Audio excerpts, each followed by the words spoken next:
Hi guys and welcome to a new video here on my channel. My name is Andy. Thank you for joining me here today in our cozy chaotic corner of the internet.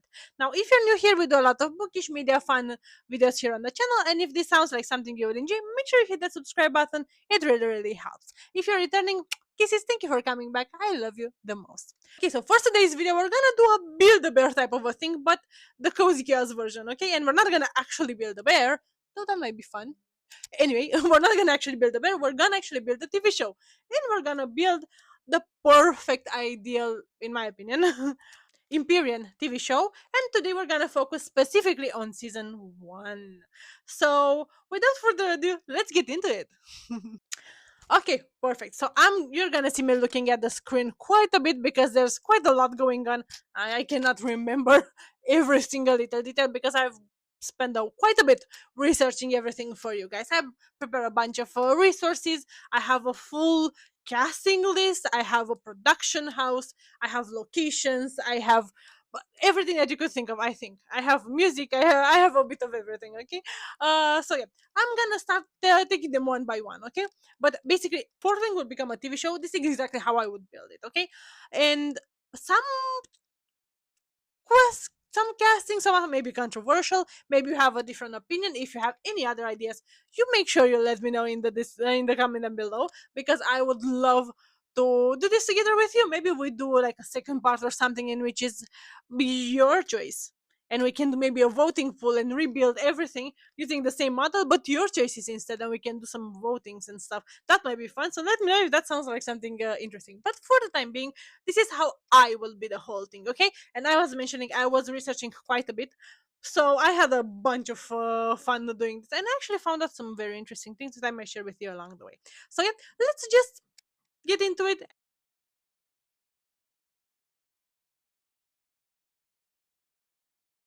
Okay, so before we start, just a small disclaimer: this will contain spoilers because we might be talking about locations and things and emotional moments. Some musing, some stuff may spoil certain parts of the plot and everything, so proceed with caution.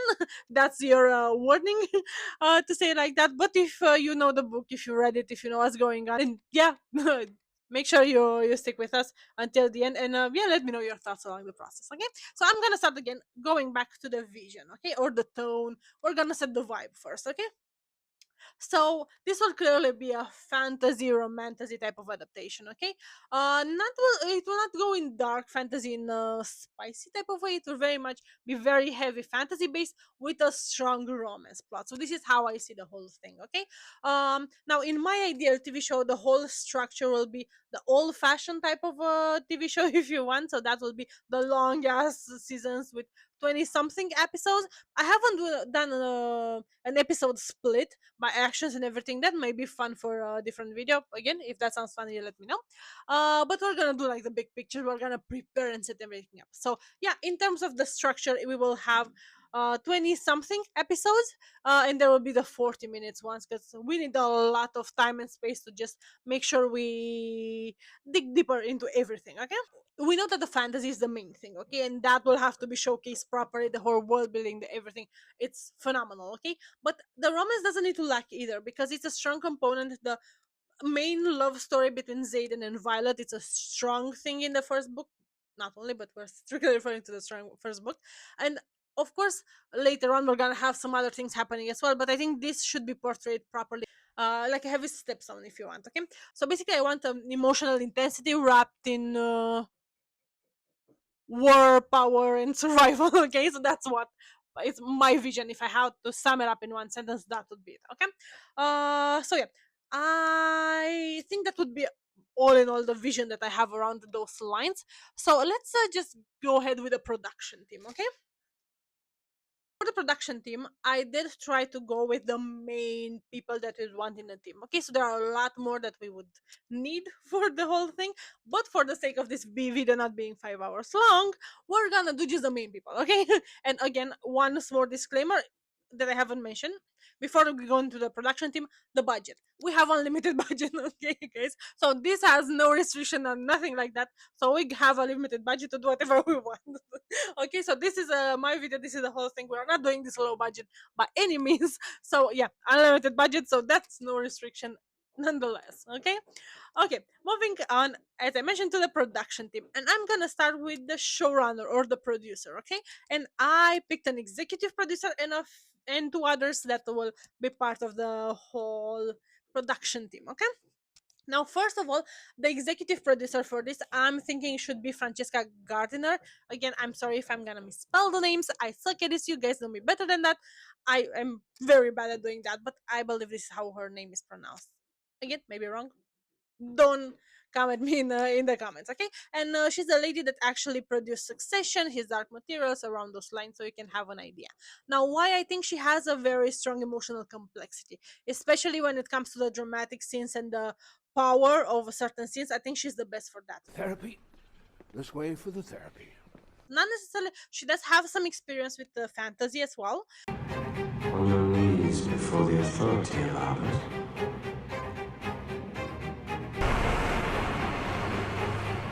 I have come with news, Regent. What news do you presume could be of interest to me? I was captured by humans. But I think that the reason why I would choose her as an executive compared to the other two that will join the team here is simply because I feel like those emotional, powerful moments need to be done properly. Okay, and fantasy aside, I think that's one of another strong pillars of the whole series. Okay, and that's why I would choose her to be the executive producer. Okay, also another very strong thing here is that the arc and the storytelling of the character's journey. Okay, and I think she does that in a very good way.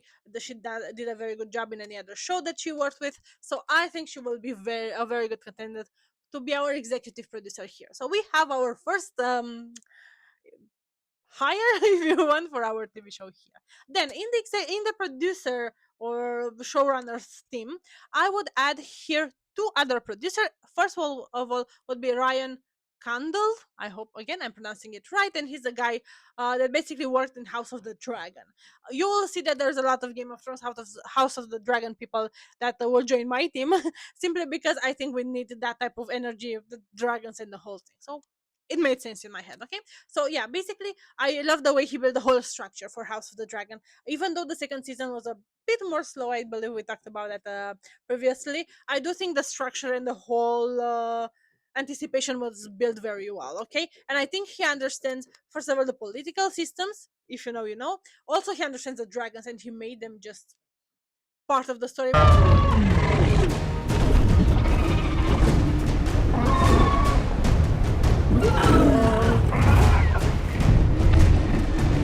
Which is exactly what we need here, if not more. Okay, and we need that to be scaled properly. We don't need for example the dragons to be in the background, at least not in this story. They will have to be front and center, and I think he would do a very good job with his expertise in that regard. Okay, and then another person that I will add to the whole thing will be Ronald D. Moore. Okay, and he's the guy that made Outlander. I think that's that says everything. Okay, so when it comes to yearning, to chemistry, to emotional stakes, to everything like that, I think he's the guy for it.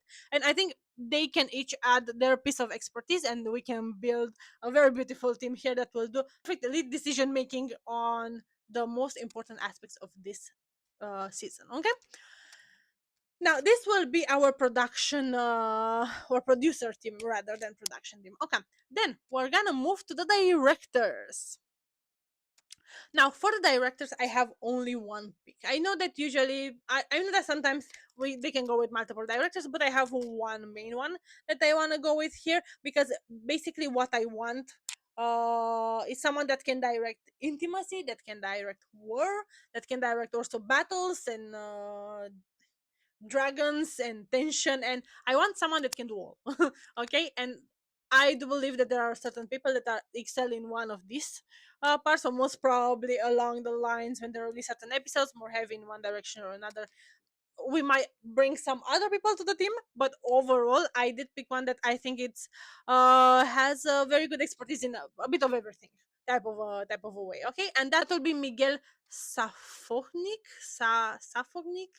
I'm sorry. I know I butchered that, but I'm gonna add a picture of him here. He did some major Game of Thrones episode, also some House of the Dragon ones. I think he's very much there, and he has quite a bit of expertise to scale, to also do the dragon combat, which is very important, and also the whole fantasy realism. It's done quite well, and I think he will do a great job of portraying our important and core moments in the whole thing. Okay, then next we're gonna go to the writers team. Now the most important thing here in the must have, in my opinion, is Rebecca Yarros in the writing room. I think she's not just there to witness what's happening. I think she's leading the whole thing. She's the main lady. She's the guardian of the story, if you want. She's just there to just kick everyone's ass who wants anything less than her amazing characters. Okay, and that's a critical, groundbreaking decision. She will definitely be there to transform everything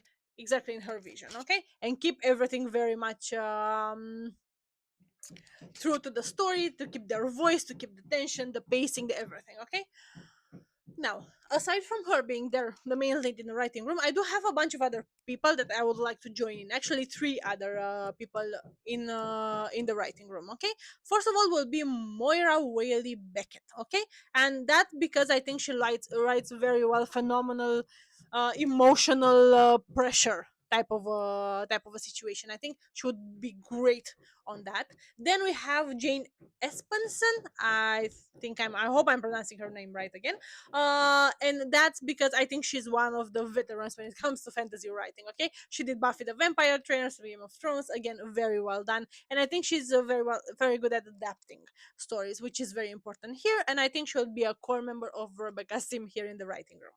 Then last but not least would be Sarah Dollard. I do believe she writes a very well emotional stake and very character driven situations, fantasy but not just that. So I think that would be the best writing team here for our TV show.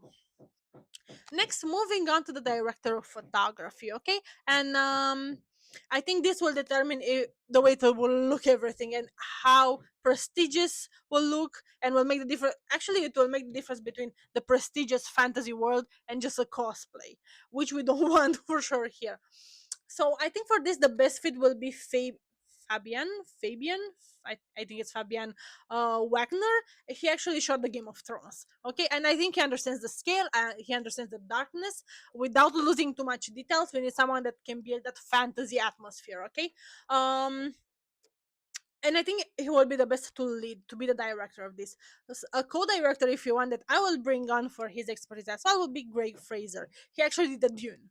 Okay, I know that this it's a science fiction, so it has some overlapping there while being completely different. But I think his expertise will actually be very helpful in comes to when it comes to that feeling of very mythical, very architectural type of a situation. So I think he will we can use his expertise when it comes to all the groundbreaking locations and everything. Okay, then moving on to the sound mixer. So I'm not talking here about who will do the music for this. We're gonna talk about that a bit later. This is someone who's gonna mix the whole thing. Okay, and I think that is someone who needs to understand fantasy, and we need to have that immersion. Okay, so that's why I'm gonna pick for my sound design lead, if you want, Paula Fairfield, and she did the whole thing for Game of Thrones and House of the Dragon.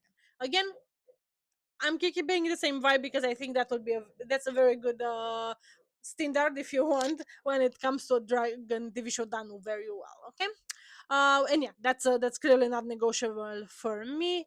As I think she can do the whole sound very well, and especially the dragon sounds and everything. I think she will do an amazing job. Okay, then another person here in our team will be the editor. Okay, and that's someone that needs to make sure he keeps just the best thing, that needs to set up the pacing properly, not to create just false build around things, not to just create certain situations artificially. I think there are so many good things that should be kept exactly as they are, and they need to be showcased with the proper edits, the proper cuts, and so on and so forth. I think you understand exactly what I mean here, and that's why I would want someone that can do tension, can do longing and action without actually breaking the moment and taking everyone out of the whole mood. Okay, that's why I'm gonna choose Tim Porter. Okay, he also works on Game of Thrones, and I think he can do great scale narrative pacing very well when it comes to multiple storylines moving in the same time.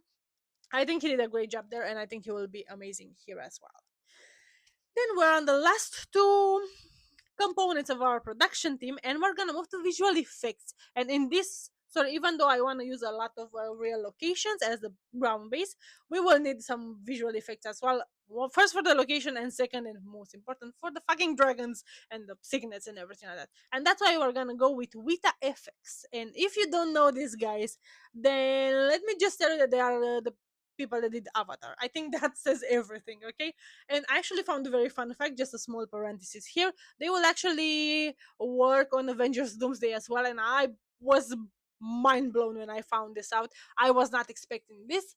I think they're just going full out there, and I cannot wait for that. So yeah, parentheses closed, they would be the perfect people to just have that realism taken to a whole new level. I think they would be ideal to work on this project, okay? Then last but not least would be art and set design. As I was mentioning, the locations will be very important because they are almost the main character of the whole story. Okay, and we need something that's brutal, that's ancient, that's a bit military, a bit more military actually, and also that gothic academic type of a vibe. Okay, that's why I'm gonna choose Patricia Vermette. I think it's how we pronounce it. Again. I'm sorry, and she did actually Dune. I think that when it comes to architecture, she's the best one out there to just help us here with the whole thing. I think he does create monumental architecture that feels very real. Okay, perfect, and that will be our production team. Now, I want to move to the locations because we were talking about them, and I think it's a natural way to move ahead. So yeah, without further ado, let's move to the locations. So for the location, I think there are five main locations that we need to pay a lot of attention to, and we need something amazing and groundbreaking. Okay. So yeah. Again, I spend a lot of time choosing the perfect location that will actually transmit the exact message that we want here. Okay. First and foremost, we'll have Basgayath War College. Okay, and this is our main location, especially in the first book. This is the core groundbreaking location, okay? And this has to feel massive, this has to feel cold, and that emotionally oppressive in a certain way, okay? And for the Basgat War College, we're gonna actually go with a real castle here, and I'm gonna butcher the shit out of this name. Is the Neuschwanstein in Germany. Castle in Germany, okay? I would pronounce where it's actually located, but I'm gonna embarrass myself even more. So this will be right here, the castle that we're gonna use as our main location in this TV show, which I think will be the perfect, has the main structures that we need, and we can just do some tweaks, so it'll make it look as much as possible, as close to the real thing as we want. Okay. Then next, another very important location will be the Vale. Actually, the dragon home and everything. So for that, we're gonna go a bit to Naples actually, and we are gonna film in the Baroon Valley.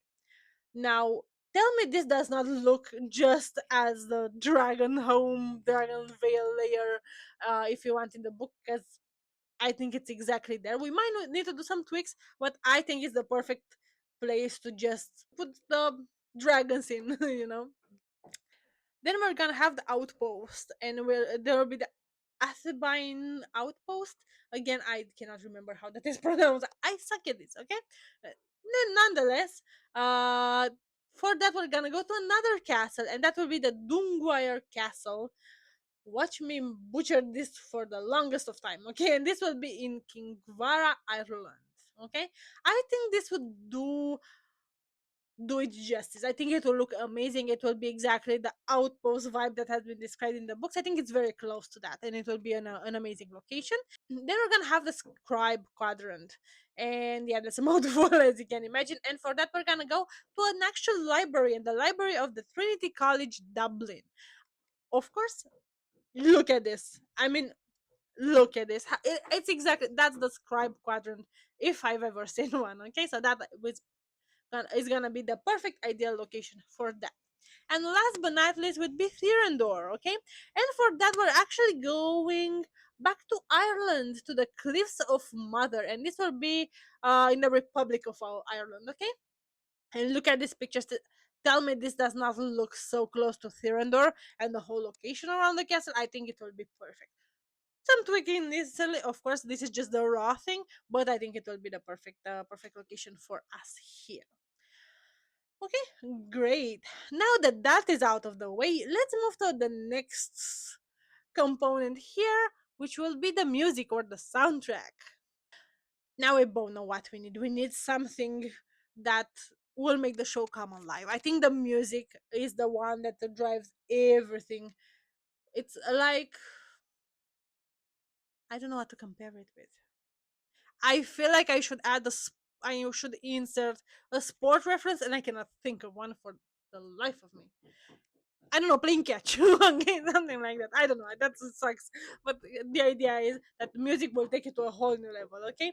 And we need that main sound identity to be deep, cinematic strings. We need that low tension. We need the that quiet piano going under emotional scenes and some sudden silences before major moments. So that's, those are some of the nice tricks, if you if you want around it. Okay, so I believe I found the perfect artist for this, that actually made a few songs that were directly inspired by the book. So what can you ask for more? And his name is Alex Hart. I'm gonna make sure to link in the description all his work, but some of those key songs will be perfection for those key moments in the book. Okay, some key moments, some key characters, so on and so forth. And the first and foremost, I'm gonna go to actually five of his songs. Some of them will be included here. Some of them maybe we're gonna have just some negative to just foreshadow what's gonna come in the next seasons. But I'm gonna run through a bit through them. There are as I mentioned, there are five of them that I need to talk to you about. If you haven't heard them yet, oh my god, I don't know what you're waiting for. You have to double check this. It's phenomenal. Okay. So first we're gonna have I Shot, and that is very much the biggest moment, if you ask me, when it comes to Fourth Wing, and that's the whole lion scene. If you know, you know. I just think that's the peak of everything. That song made me cry the first time I hear it. Just thinking about the whole moment makes me very emotional. Okay, and this song, it just is so impactful and so packaged with so much emotion, and you get to experience and live the, well, not quite the exact same thing, but all those feelings in that moment is just phenomenal. So the first song, well, clearly we're gonna have Eyes Shut here. Then the second song that I want to mention to you about is called Falling, okay? And this is very much Violet Xaden coded, okay? And a bit about their relationship. The whole falling theme here has multiple meanings, if you want, and it gives a bit of a pure Xaden energy, if you want. It talks a bit about the tension, the slow burn, and how it sounds a lot like their relationship or something like that, okay? And I think that's an amazing hit to insert here in our TV show, okay? Then next, we're gonna have 7 days, okay? And this actually talks a lot about separation, okay? This talks a lot about being forced to just live far away from the one you love, okay? And it emphasizes that on the longing, and it actually makes you feel that distance between the character is just unbelievable, phenomenal, extraordinary, the way the anyway you wanna talk about, okay? Then the next two ones I'm actually mentioned here because they are freaking phenomenal, but they're not quite for the first book, okay? If the first three can be used in a way or another, the first two are actually pure fourth wing quoted. 7 days will actually be more through a iron flame, if you ask me, but we can use some negative and some stuff to foreshadow that. The last two that I'm gonna talk about here will be strictly for Onyx Storm. So if you've read only fourth wing, for the sake of this video, which I very much appreciate, then maybe you want to skip this part. But if not, I'm happy to have you here. I'm not gonna give too much away, okay? But there will be some major plots that I'm gonna reveal. So if you don't wanna know anything about this too, I'm gonna note on the screen the time you should skip, so you can just skip this tiny part that we're about to go into, okay? So the fourth song that we have to talk about would be Red Eyes, and that would be Veren Zayden, okay? This is very much his villain moment, okay? And this is where exactly where the things get dark. We're gonna notice that there is a slight shift in tone, and it feels like this whole different version of him, which is very much accurate if you read Onyx Storm. So this is just amazing, and it's exactly imbued in those feelings if you want.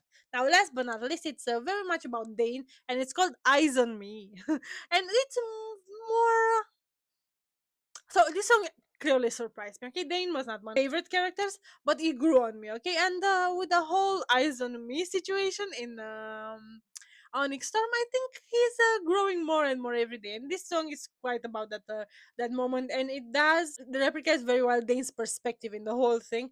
And I think the whole situation is transposed way better than I expected. To be honest, I was not sure exactly how can you do this and still transmit that mix of emotions in those moments. But I think the song's done it amazingly. Great. So yeah, those will be the main 5 songs that Alex did that I really, really wanted to share with you about.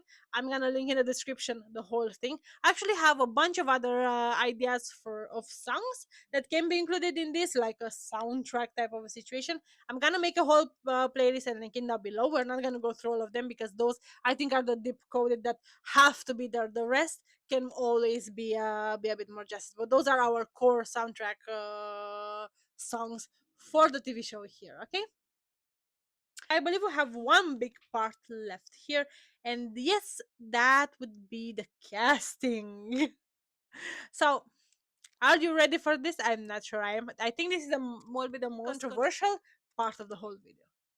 And before we go in, let me know in the comments down below if you have some perfect casting. Okay, if you know any actress, any actor that would be perfect for some of these roles. I'm actually very curious of how you see things. This is basically the cast that I put together that I think I would be very happy with. Okay, but again, I'm very open to see what they will actually do with the TV show. But those are some people that I think will do an amazing job for these roles. Okay, and the first one that we have, I'm gonna go right into it, and we're gonna talk a bit about Violet, okay? I think we need someone that's not soft in a fragile type of way, but more in a survival type of way, if that makes sense. That's a bit the vibe that we're going for the someone that's learning how powerful they actually are in real time. So we get to discover the whole thing alongside them, and I think that's a very important piece of the puzzle. Okay, and for that I will cast Miss Lexi Jade.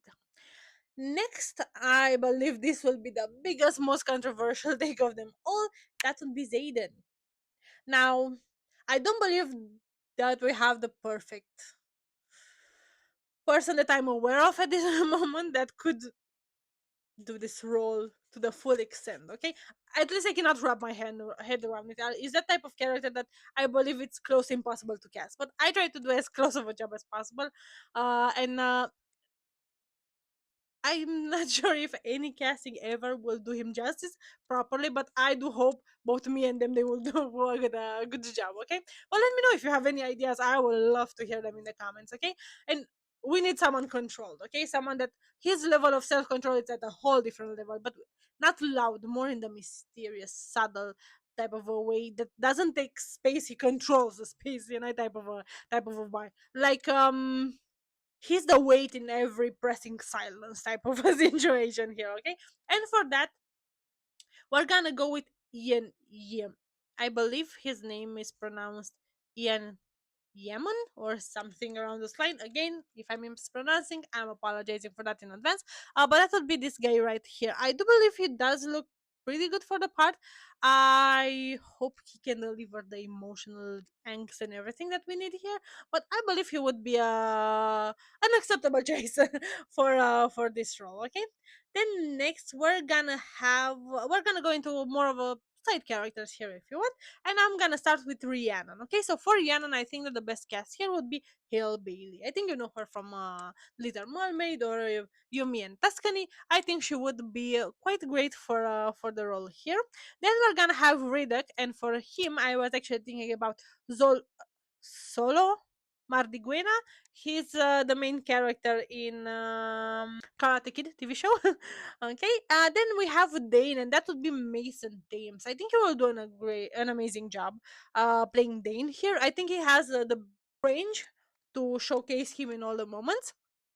Then we have Liam, and for him, I was thinking about Lucas Gage. I think he does look quite good for the part. Also, the choice David Griffin, I believe is his name, that was teased up to this point that he may, what, or at least I think he will play either Liam or Dain. I think he's also quite awesome. But for me, I would go with Lucas here for the role of Liam. Okay, next we have Mira, and for Mira, I will actually go with Florence Pugh.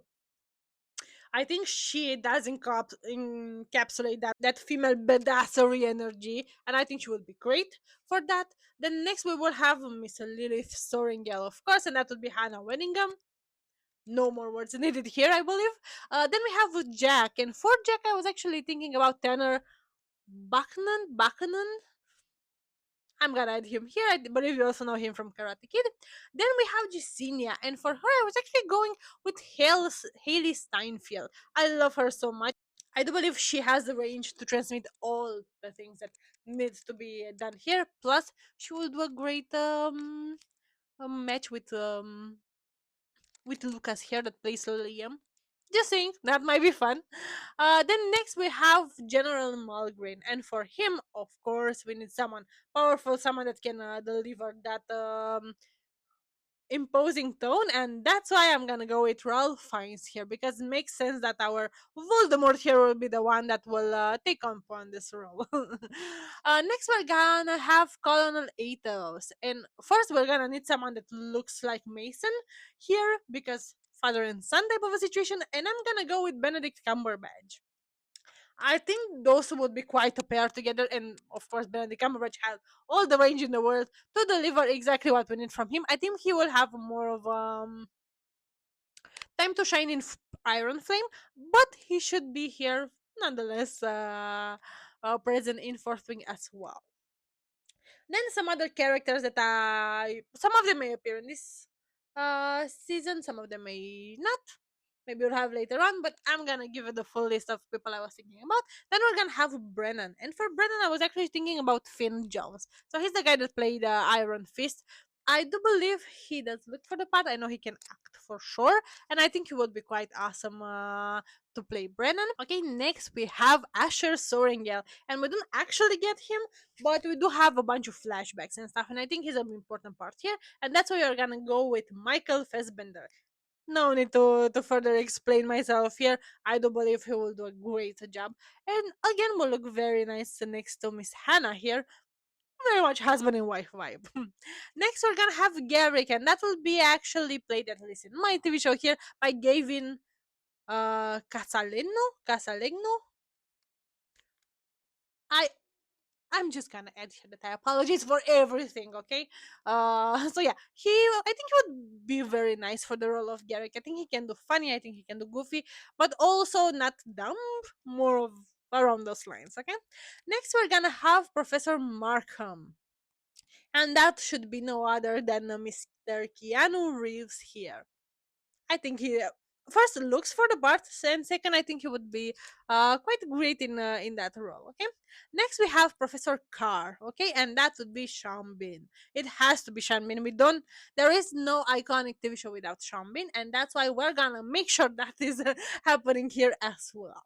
Now, next we have Professor De Vera, and for that I'm gonna go with Danai Gurira, and you most probably know her from Black Panther and any other Wakanda adjacent material. Now next we're gonna have Bodhi, okay? And for Bodhi I was thinking about Boran Kuzum, naming aside and pronunciation aside actually, and I think he would be actually do a very good job to play Xaden's cousin. I think they will be quite an interesting duo here. And next we will have Imogen, and that I think would be played by Ariana Greenblatt.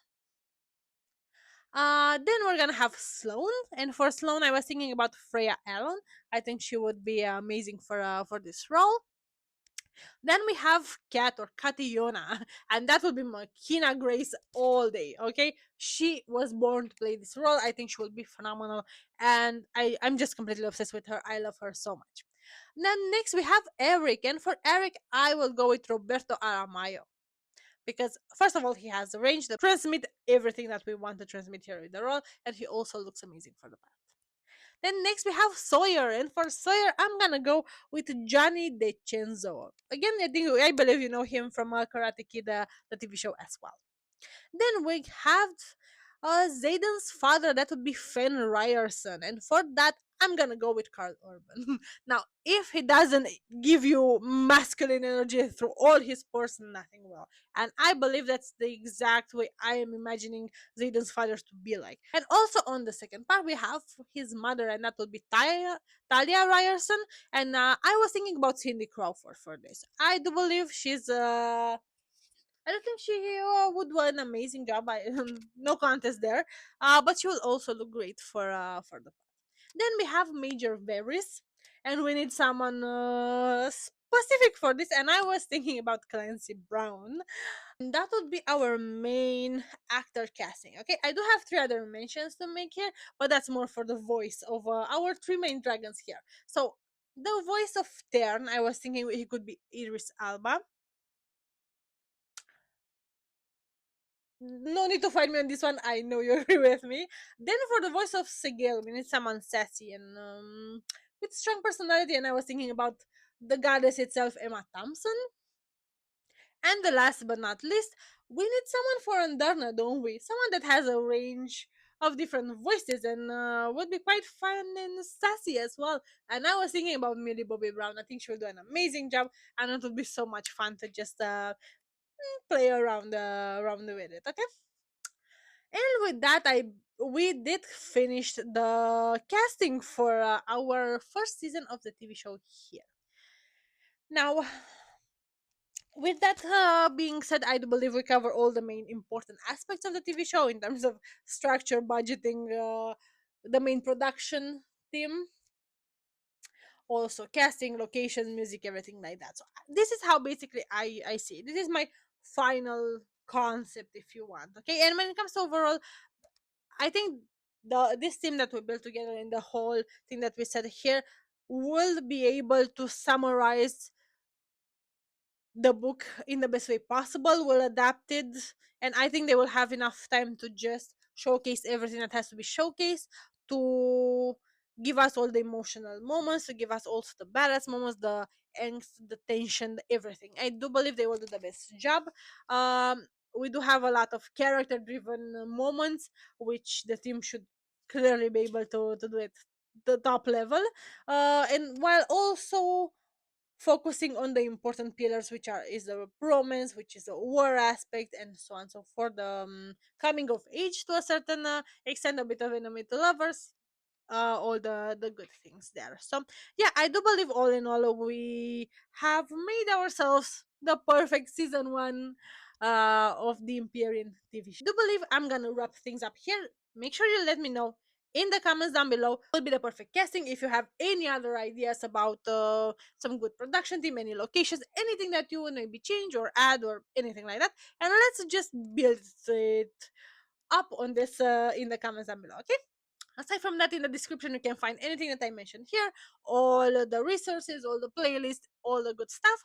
And I hope you had an amazing time playing make believe here with me. And if you are still here, kisses, thank you so much for choosing to spend the day with me. And until next time, stay cozy in your chaos, you guys. Bye.